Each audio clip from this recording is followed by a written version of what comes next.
Magkano nga ba ang aabutin kapag mag-renew ka ng iyong motorcycle registration sa LTO at ano nga ang mga documents na kailangan mo para makapag-renew?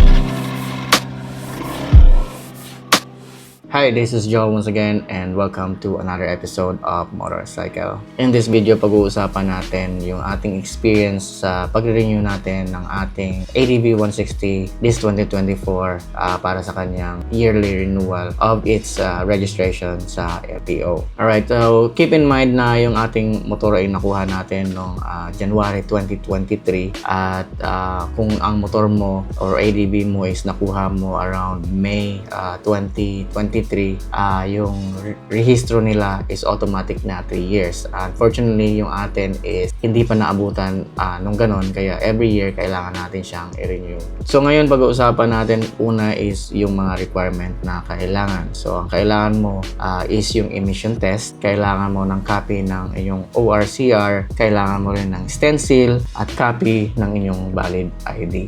Now as for this emission testing or smoke test naman, ang kailangan mo lang dalhin doon or i-submit sa kanila, ang hiningi lang naman sa akin is a copy of my ORCR. I would suggest na yung smoke test mo or yung emission test mo ay kunin mo in advance before ka pumunta ng LTO kasi depende sa inyong location. On our end, it took me a while para makuha yung ating test.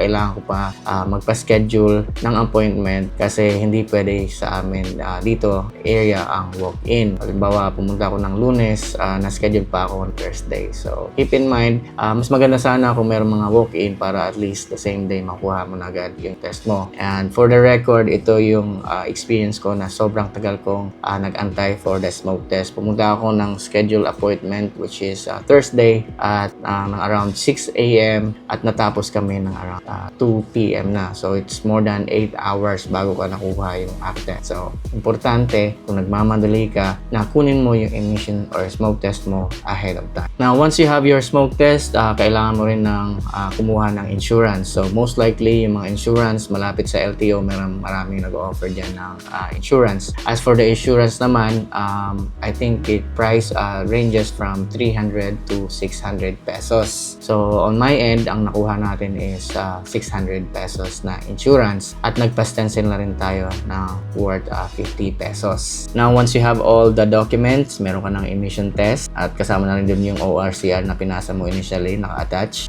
Meron ka ng insurance, meron ka ng stencil, copy ng valid ID or photocopy ng valid ID.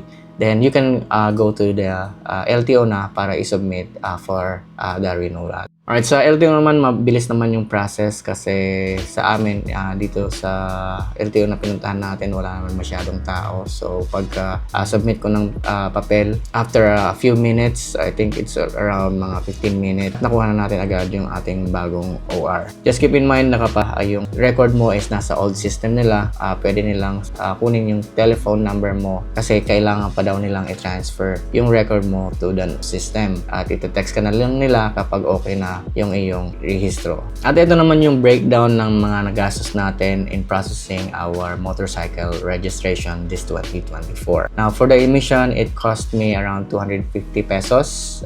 Sa stencil, meron tayong 50 pesos na binayaran. For the insurance, meron tayong 600 pesos na binayaran. At sa LTO naman, yung renewal ng ating rehistro, it cost me 432.56 or round off na natin, it's 433 pesos. Now, to sum all of that, rounded off, ang total cost na ginastos natin to process our renewal cost me around 1,333 pesos. Alright, so that's it for this video. I hope na nakatulong sa inyo, and if it did, please give this a thumbs up, and kung bago ka sa channel to, make sure to subscribe to this channel. Again, this is Joel. If you are interested in motorcycle related contents, travel, and gadgets, please make sure to subscribe to this channel. Thank you. I'll see you again on the next one.